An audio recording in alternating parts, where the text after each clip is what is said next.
there it is, ladies and gentlemen, and it is it officially Thursday? Is it Thursday? It is already? That day. It's our favorite day of the week. So happy it's Thursday. Let's do the damn thing. Shut up and sit down. The Business Bros Podcast was created for you. Learn from the business professionals who come to share their stories. Find out what's working in business, on social media, what's hot and what's not, straight from the mouths of successful entrepreneurs out there doing the real work. And now, welcome to another episode of Business Bros. We are ready to have a heck of a time. Turn up that heat. Let's do this. Here we go, all you business pros out there. Before we jump into the Before we jump into the show, quick reminder, please subscribe whichever platform it is that you're listening to us on today. Give us a like, give us a follow, subscribe, drop a review, help other like-minded business owners find value from our awesome guests while we rise up in those podcast rankings. We'll sincerely appreciate every single one of you for it. And if you want to be a guest on the show, we'd love to have you on to learn from you as well. Go to www.businessbros.biz. Schedule your time slot. Don't forget to follow us on all our social medias at BusinessBroPod. All right, everybody, we're so excited and so honored to bring yet another incredible guest to the Business Bros Pod. Today's guest understands that sales is a competitive game, but knowing how to sell isn't enough. To outperform competitors and even ourselves, we need to out-prospect, out-qualify, out-follow-up, out-present, and out-negotiate everyone else. Our guest has developed several specialty programs, including personal marketing, pipeline management, and negotiation, and his mission is to help 1 million professionals and business owners to have better careers and results. Now, he's off to a great start, already having helped more than 50,000 salespeople and managers shorten their sales cycles, improve strategic partnerships, and use technology to scale and serve even more clients. So tune in today to learn how you can master the skills you need to overcome the challenges that you face in today's world and keep improving your results year over year. Joining us today from digital media training out of New York City, best-selling author of Leverage Your Laziness. I love that title. Welcome to the show, Steve Bookbinder. That's great. That's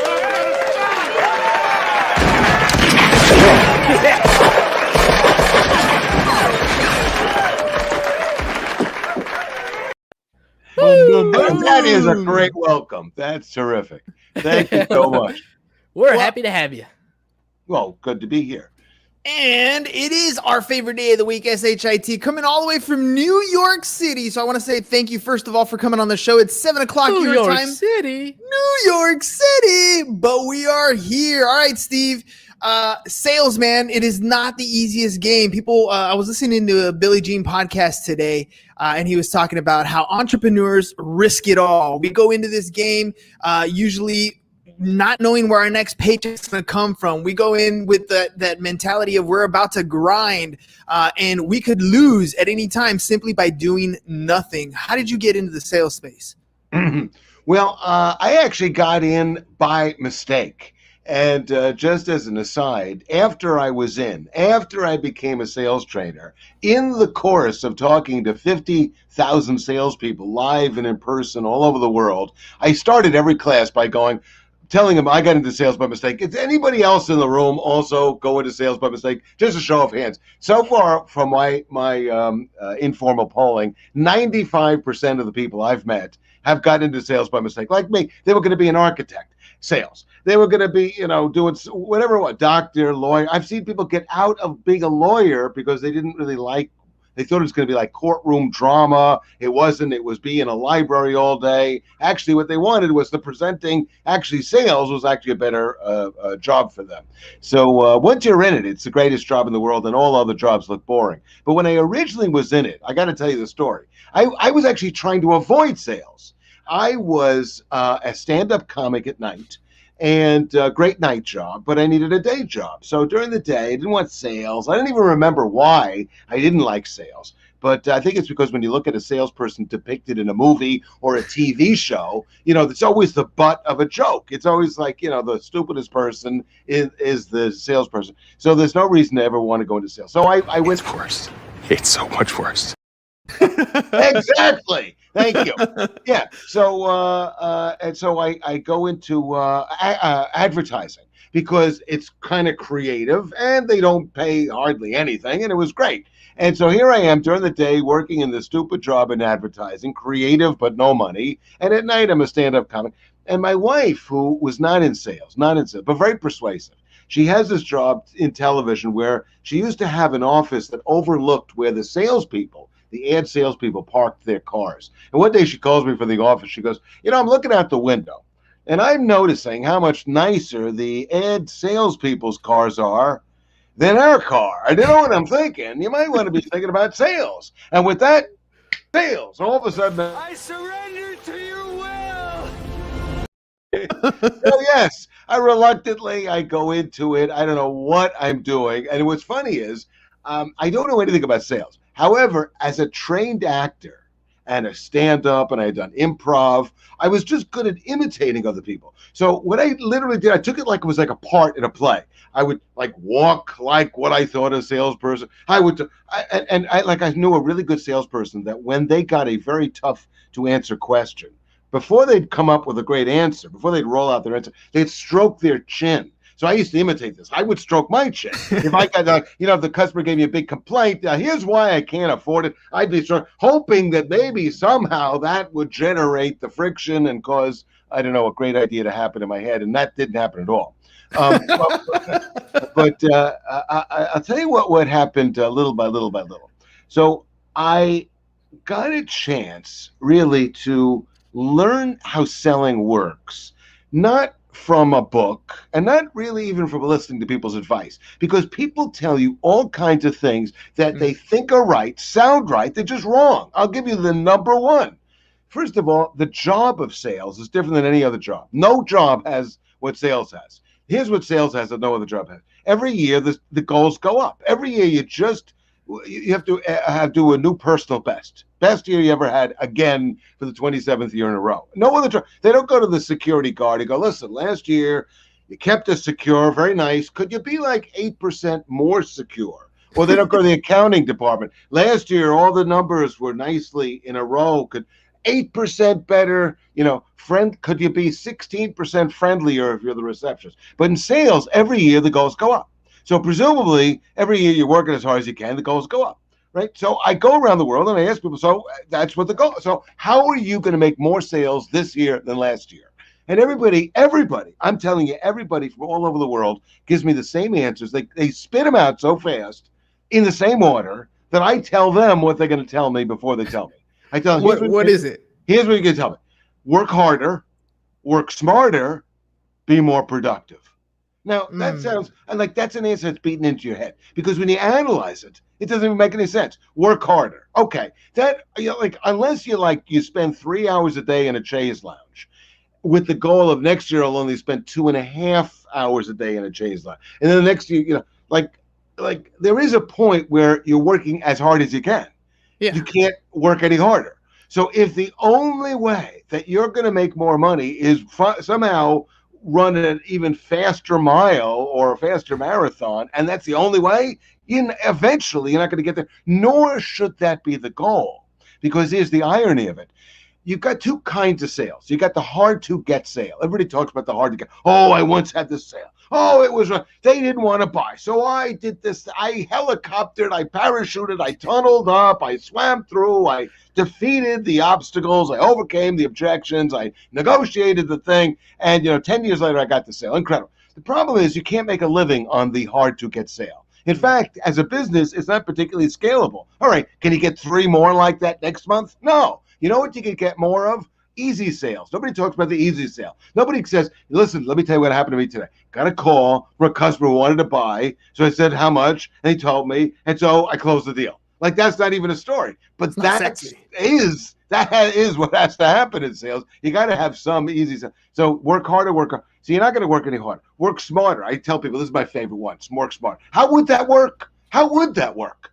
So you go over to the smart machine, you turn it from 7 to 8. This year, I'll be smart. Like, I actually thought about this. My first year in sales, watch that. I was deliberately stupid. Yes, deliberately, knowing that someday somebody would say, next year, work harder, you'll make more money. I left myself room to go. But I didn't pace it outright. I was as smart as I was ever going to be in the first year, so that didn't work. And then be more productive. Be more productive. Excellent piece of advice in 1989.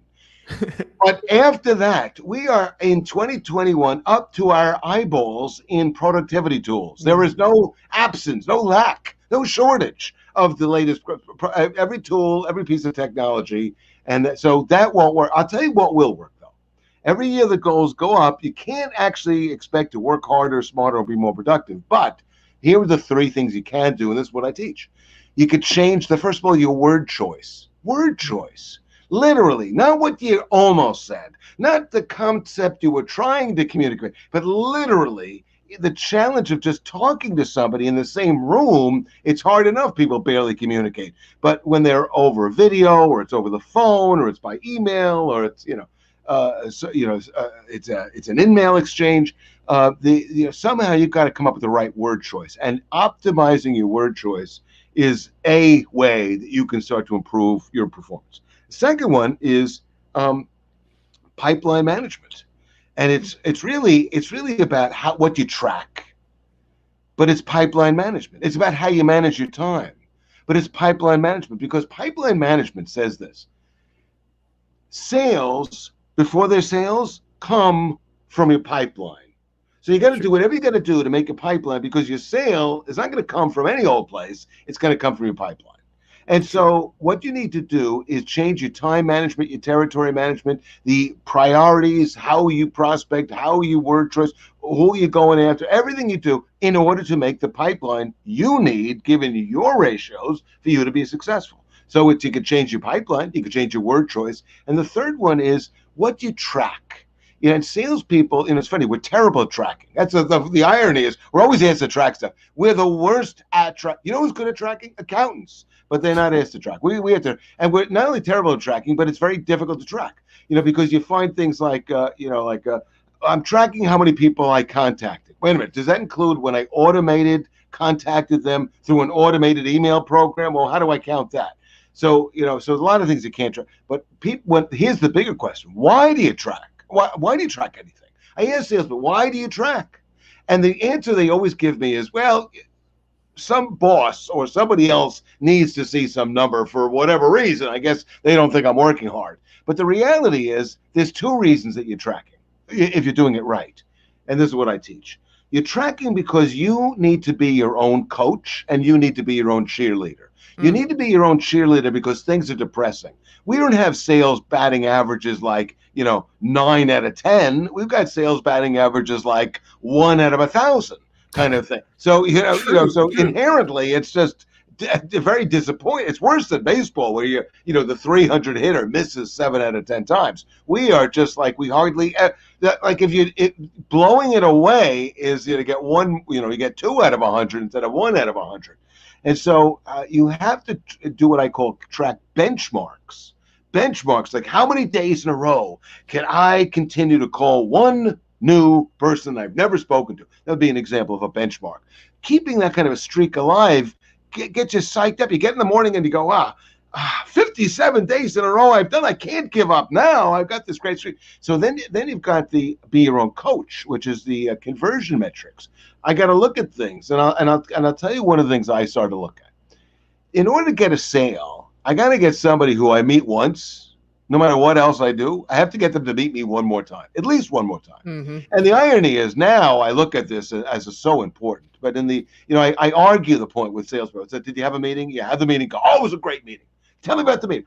Well, I told them. And then they told me their needs, and I told them this, and I told them that, and they told me their needs, and we shook hands, and then they told me, get me a proposal. And I said, okay, I'm going to tell you your own story back to you, and you tell me if it's still as optimistic as you made it sound.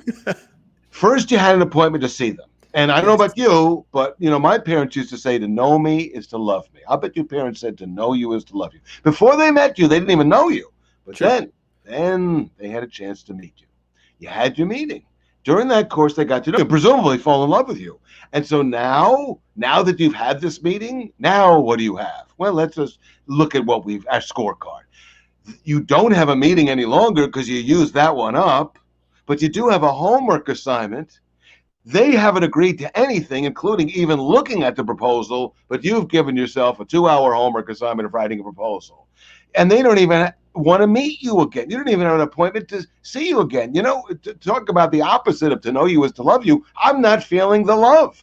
You just told me this was a great meeting. Sounds like, what's the difference between that meeting and you were kicked out of the office? Steve, you just shit on that salesperson, though. I mean, you literally told them to their face that it wasn't as good as they wanted to do. I think, and it's funny because you're telling the stories and when you talked about how do you make it better? How do you go better from one year to the next? I was thinking, in my mind, efficiency, right? And which is basically what you described, because in almost any business, I'm in real estate. And if you talk to a real estate agent who's been in the business for 10 plus years, what you just described is exactly how their system works. They're not out there fishing for the new next deal. The deals are starting to come to them. When a new agent comes into the business and they look at that veteran agent, they're like, oh, all I got to do is sit back and wait for that deal to come in. They didn't see the 10 years of pipeline development. They didn't see the 10 years of implementing these, whatever you call it, a drip campaign, whether it's a direct mail campaign, whatever it is to continue to nurture those relationships. They didn't see all that. So when you're building, what you're describing is steps that a salesperson needs to take from the beginning to start implementing these things and putting these processes in place, because they're not going to go out and hunt every single day. And I love the idea of the streak, by the way. That thing's awesome. You know that the streak is actually a thing on Snapchat? Like my kids, they have streaks with their friends. I guess Snapchat gives you some sort of score if you continuously talk back and forth every single day. But that's powerful. That is building a habit. That's like if you want to, I get up every morning, I do 200 push-ups, 200 sit-ups. And when I don't do it, I feel like I miss my streak. I can't not go on my day without hitting that thing. Maintaining that discipline is part of those routines and those habits that you put in place internally before it makes a difference. And I'm curious, when you're talking to these people who are trying to improve, when they come to you, is it the first time they're going to get into the sales business, or have they been in the business for a while and they just can't seem to get in a groove? Oh, so I have different kinds of audiences. So I work with people who are new to sales, but most of the audiences I deal with, they're in sales for, it'll fall, if they're new, that means they've been in sales for less than 5 years. If they're experienced, it'll be like a 10 to 20 year group. And both kinds of groups have as a sales trainer, I could spot areas where they can improve. Both of them can improve in very different ways. But the biggest thing that they can improve, it's really the psychology of it. People think that because sales has this, in theory, unlimited income, people have an unlimited and therefore uncapped, untapped, unceilinged motivation to eternally improve. But you find that, especially if you go, as I do, we're working with many different kinds of companies across many different industries for a long time, you get to see that most people within a business make about the same amount of money. And most people make about the same amount of money every year. And so people that are selling a certain kind of insurance make about the same as each other. And people that sell boats make about the same as each other. And people that sell, commercial services make about the same as each other. So you see that. So the motivation wasn't the uncapped potential. It's all personal. Here's another thing. Everybody tells me they know how to sell. In fact, I start programs by going, does anybody here not know how to sell? Does everybody know how to sell? Everybody knows how to sell. Oh, so you know how to sell. Oh, I don't know why I thought I needed all day for a workshop if you already know how to sell. Selling, though, is not about knowing how to sell. Everybody knows how to sell. Here's how to sell. Have a conversation. That's the whole sales training. The question is not how to sell, but not how to close one deal, but how to create a deal flow and lead flow. And so I think people mistake, and you pointed out the more experienced person, you look at the more experienced. I used to watch the most experienced person. And you know what? This is what their world looked like to me. They were in their office. This is when you had an office and you'd be in the office. They would be in their office reading the newspaper. And then their phone would ring and they would pick it up. And they would go, oh, hey, Joe, what are you looking for today? Oh, it's good to speak to you. Thanks for calling in an order. I realized that my phone never rang. That was my problem. Yep. I needed one of them ringing phones. I had the wrong kind of phone. And then when I would call people, I would talk myself out of it. I would talk myself out of it because I would think, they're not going to buy. They're not going to want to talk to me. And then when I get them on the phone, I'd say, hi, and I don't even know what I used to say, but I think to them it sounded like this. Hi, I'm guessing you don't want to get this call. And frankly, I didn't want to make it. But my boss insists that I call people. Anyway, here we go. Good luck. Get ready for me. And now what I've realized is with preparation, you can change not only the words, but the way you perform it. When I get on the phone now, I think it sounds to people like, are you seat belted in place? No, you better get seat belted. I'm going to tell you a story. It's going to blow your head clean off your shoulders. Like if even you're not enthusiastic, why should the other person be? So, but I find that most people have not done what I've done. I used to be a professional improvisational actor. Got a chance to perform with great people like Robin Williams and some other famous people. Learned to be very good. However, I'm even better when I don't make it up as I go along. I just look like I make it up. That's actually better. Salespeople are always using their improv skills when they should be using their rehearsed skills. When they get the most critical questions in the world, the whole sale ultimately ends up hinging on these questions. What do you sell? What makes you different? What makes you better? What makes it worth the money? Maybe not literally in those words, but you got to know that every single customer is always wondering, what do you sell? And what's the difference between what you tell me you sell me and, and other people are selling? And what makes it better? What's the advantage of buying from me? And what makes it worth the money? So I ask salespeople, what's your answer to these questions? Which if you've been in sales 5 minutes, you got to have a great answer for. And what I find is that salespeople make up their answers in the same way that cartoon characters run. You ever see a cartoon character? First, they're not running. Then they move their legs. Then they're still not moving. Then they get a lot of smoke occurs around the legs. Then with a funny sound effect, they're gone. I guess I literally had this conversation with a salesperson in Canada. I said, yeah, but you're forgetting this one part. Then the road gets turned and they run into a wall. Oh, yes, that's right. That would at least be funny. But it's sad. This guy literally said this to me. He goes, listen, Steve, next Wednesday, I have a conversation with a customer. If it goes well, I'm going to close a $5 million sale. So what? Let me hear that again. Next Wednesday, if it's a good conversation, then you are okay. Let me ask you a question. How are you going to open the conversation? And this is what he says. How am I going to open? How am I going to open? Yeah. So what I'm going to do? I'm going to stand. No, I'm going to stand. I'm going to sit. I'm going to stand first, then sit. Then I'm going to show them. No, I'm going to ask them. I'm going to tell them. And I said, hold on. You're killing me. You're making up your answers. You're having a meeting next week. You're telling me if the conversation goes well. What's your plan? You're going to make up the conversation as you go along? That's the plan? You know what I would do? 60% of the time, it works every time. Exactly. In fact, remembering the famous exception is what salespeople do, because they once remembered the one time they were like, in Mad Men, they came out with a great idea at the right moment, but you forget the 900 times it didn't work. You didn't have such a great answer.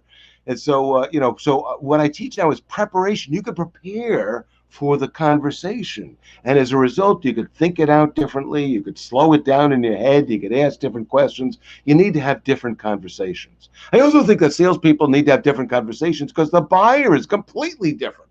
Everything anybody has done that you were doing prior to March of 2020, that's all part of the old days. When people go, in the old days, when the old days were up until March of 2020. Last year, yeah. Yeah. So if you tell me, what I used to do? I don't care what you used to do. You know what they used to do? They used to ride horses. What difference does it make what you used to do? What difference does it make how you used to sell before the internet? Or Even if you told me I've been using LinkedIn for 10 years, okay, so have I. But you know what? It's completely different now than it was, and people are on it differently, and they communicate differently. So you know what the biggest skill that salespeople have to learn? I'll tell you the biggest skill. Because you can't be in sales without a lot of knowledge about a lot of different kind of technologies and processes and words. And the biggest skill is learning a new skill. Like in about 3 months, there's going to be a new thing. I don't know what it is. New hardware, software, app. And everybody is going to be expected to be great at this skill in 3 months. And they haven't even invented it yet. If you're slow, if you're 6 months, you're like behind the thing. You know who's going to excel? The person who's good at learning new skills. You know who's good at learning new skills? People who are learning all the time. But the people who have the attitude, no, I know how to sell, and therefore my mind is closed to learning all the time. It's like that learning muscle atrophy. If you're doing all those push-ups a day, you understand that, you know, what does it take to grow muscle? Even if you're doing 200 push-ups a day, at first you were probably growing your muscles at a certain, way, but after a while, the metabolism that changes to actually, maintain and to grow, and the nature of everything. So, I think people have to think differently. The buyer is differently. We got to learn new skills differently. They're on to the sales tricks. Actually, it's a better salesperson. It doesn't sound like a salesperson. Yeah, we get pitched so often. I mean, everything on my news feed, everything on my Instagram feed, everything on Twitter, you get pitched all the time. So as the buyer, you know kind of what's coming. So the seller needs to be even more skilled at the basics, the fundamentals. What you're describing to me was the fundamentals, right? Handling objections. You know what the big questions are. You know what's coming your way. And you should have an answer. And it's funny that you keep mentioning the improv, but everything that you need to do in sales seems to be scripted. If I'm hearing you corrected, and correctly, if I'm hearing you correctly, the script and the way you're describing it isn't something that you read verbatim. It's not word for word. You're internalizing these things, and you're going to make it part of your own. It's kind of like when you see some of these great actors and they ad-lib certain scenes, you don't know the difference between what was ad-libbed and what was scripted. And the reason is because they knew the script inside and out. They knew what the character themselves is trying to portray. And so when they're sitting in this scenario, they can kind of alter it based on that mood, based on that line that comes out. But the gist of it, the goal, the direction that you're going in, that remains the same, right? Yeah, I mean, am I hearing you correctly? Yeah, absolutely. And here's the part that's sort of ironic. You're saying to somebody, sound authentically like a person who actually cares. Can you do that? And the salesperson is like struggling with being, doing an authentic performance because they're not used to actually thinking about the customer. They're thinking about themselves. Most salespeople actually don't even know the most important thing about the customer. I ask a lot of my clients, how does your customer make money? What business are they in? They're a law firm. They're a store. They're a chain of stores. I sell to companies that are airlines. Okay, great. How do they make money? And what you learn is that people they're guessing how the customer makes money. The reason I mention that is unless you understand your customer's customer and how your customer makes money, then you can't possibly understand them. And if you can't actually help them. To put it another way, the most ironic thing about sales is we are in the unsolicited advice business. Famously, nobody likes unsolicited advice. My mother used to be a fountain of unsolicited advice. I once had a conversation with her, went 2 words. I started to say a story about my daughter. I said, my daughter, she cut me off. She goes, you know what you ought to be doing with your daughter? Like, at that moment, what am I going to take notes? What, Mom? What should I be doing? So nobody likes, but that's what salespeople do. They sit down with a customer for like a minute. They go, so tell me your problems. Got it. You know what you want to do? And you know what they always come up with? You know what you want to do? Buy from me. That's like if you only have a hammer, everything looks like a nail. You know what you need? A hammer for that particular nail. And so, but if you really cared, what you'd be saying to yourself is, I'm trying to build a business of the right fit customers. Let me really help. Let me try not to talk them into anything. Let me just see if I can help them figure out what to do by understanding, getting the right information. But even getting the right information, here's another classic example thing I started with. We think we were told certain things, they sound right, but they're not. Yeah, watch this. Every salesperson is told, find the needs. Find the need. My favorite of all sales training expressions, is this one. Probe to find the needs. I always like That What just would sounds look like? invasive. Oh my God, it sounds so medical. Ouch, Mr. Prospect, what do you need? Because if you don't tell me, I'm trained to probe. Don't make me probe to find those needs, please. So, but even if the person tells you the needs, watch the irony of this. If I tell you my needs, you know what that means? I still need the things I need. I knew what I needed, and I didn't do anything about it. And the proof of that is I'm still needing that thing that I need, right? So if I didn't do anything about this need, and you're asking me for a list of things that I didn't yet do anything about, why not say it this way? What do you need? I mean, not that you would buy it, but you would have it on your mind, but never buy a solution for it. Could you give me that list? Why would I want that list? Why do I want the list of things you're probably not buying, but are on your mind? That's the wrong question to ask. What do you need? You know, the doctor doesn't do it like that. The doctor examines you and helps you determine, here's a better question, by the way. If somebody says what they need, you know what I need? I need the blah, blah, blah. Ask them how long you've been looking. How come you didn't pick a solution yet? Not And what, but why. No, forget everything. Just how come you haven't picked one yet? Because there's a reason they haven't picked one yet. And you know who knows that reason? The other person in the conversation. If we ask them, what's the reason? How come you haven't? How long have you known you had this need? 2 months. Really? You have the internet, right? Yeah. So in theory, whatever the problem is, you could have found a solution in like a second, right? Google. But it's been 2 months and you haven't picked one. How come? Well, and their answer would start with these words. Well, you see, the thing is, the thing that is, that's why they didn't buy anything. Only two of us in the conversation, but only one knows the thing. If I knew the thing, then I'd be in a better position to position my sale to fit with your life. So let's ask different questions, find out a different way to connect how we can help the customer. Let's figure out what it is they're trying to do. By the way, if you don't want your conversation to sound unsolicited, which they'll tend to, you have to do this. You have to ask. Even if you think you already know, ask. You don't only ask questions.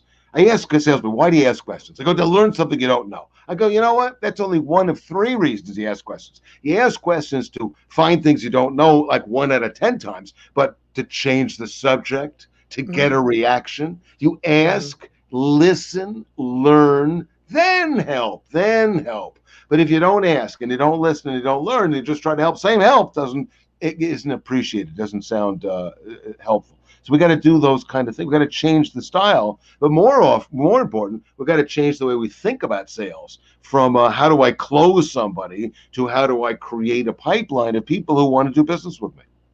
Man, Steve, it is rare that I do an episode and hardly put in a word, but you've given us so much valuable information today. I mean, just the whole thing about everything from what we're already doing, what we're saying, and how we're doing it all wrong, and here's how you should be doing it. I mean, very, very valuable information today. And I know that listeners are going to be like, okay, this guy knows what he's talking about. I want to get more information from him. How can people get a hold of you if they want to work with you?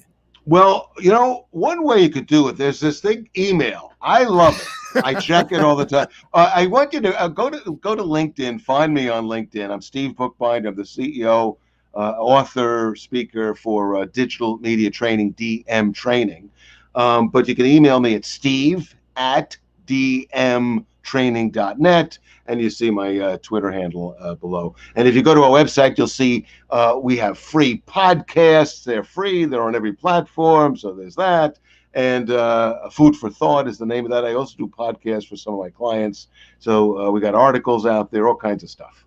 All right, Steve, last question. And I know there's a lot of salespeople, including myself. All right, we got a database. We have a list of people. I haven't talked to them in forever.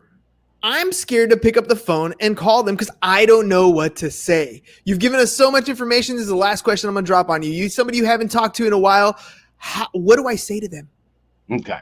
So let's just deal with the psychology of it. Because we don't know what to say and we fear the worst case scenario that we're going to die, that we're going to freeze, that we will not, we're afraid of being afraid. We're afraid of just not knowing what to do. So here's how we solve it. We create a thing I call they say, I say.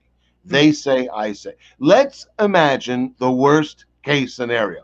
I hate you. Why did you call me? Please leave me alone. Like I used to get this one. People used to go, how'd you get my name? How many salespeople are afraid? How'd you get, you know what I used to say? I didn't know. I wasn't supposed to get your name. Now when they go, how'd you get my name? I go, you know what? I didn't know who to contact. And I asked around and your name kept coming up. Value. All of a sudden, they're valuable on the other side. Look at that. We're flipping it around. So, you know, but it's just like when I was a stand-up comic, years ago, I did this routine on the hecklers aren't as good as anymore. They used to be better, and I would do like a heckling lesson. I would pick on the physically biggest guy in the audience, and they'd say heckle me, and whatever he said, I'd get off stage, and I would say a funnier thing than he just said. Of course, I had the advantage of preparing. And, you know, the same thing in this conversation. We already know what's going to happen, and it's like Groundhog Day. It'll happen 1,000 times. Don't just don't think there's only one way to do something. It's an infinite number of ways. You have to have fun with it. You're going to have a lot of negative, so have as much fun with things you can. Make your as many minutes of each day enjoyable. Don't beat yourself up. You got enough beating up for the customers. Have fun with it, and people will your enthusiasm is contagious. Steve, it's clear, man. You love what you do. You have fun every single day, and I'm sure that your students and colleagues have fun learning from you as well. Thank you very much for taking the time to come on the show today. Thank you for having me. All right, ladies and gents, you heard it. Sales is a fun game. You got to learn to play. You got to be willing to get your ass on the field, scrape your knees a little bit, get up and keep going. Steve is giving us all kinds of useful information, everything from you don't know what to say when you're about to make a phone call to practice your script, and here are the core things that you should be working on. So make sure you guys drop by his website, dmtraining.net. Follow him on Twitter, DM_training. And Steve, again, thank you very much for coming on the show. Ladies and gents, SHIT, so happy it's Thursday. We'll see you again mañana. Peace. And we're out. Thank you for listening to the Business Bros Podcast. Are you looking to get more clients or to increase your income? Hernan, the business bro, can help you generate referrals through the power of podcasting. And James, the insurance bro with Pipeline Insurance, can help you effectively add insurance to your existing business. If you are ready to create wealth today and generational wealth for tomorrow, email businessbros@csfirst.com to schedule a free consultation or join the Business Bros Network, www.businessbros.biz.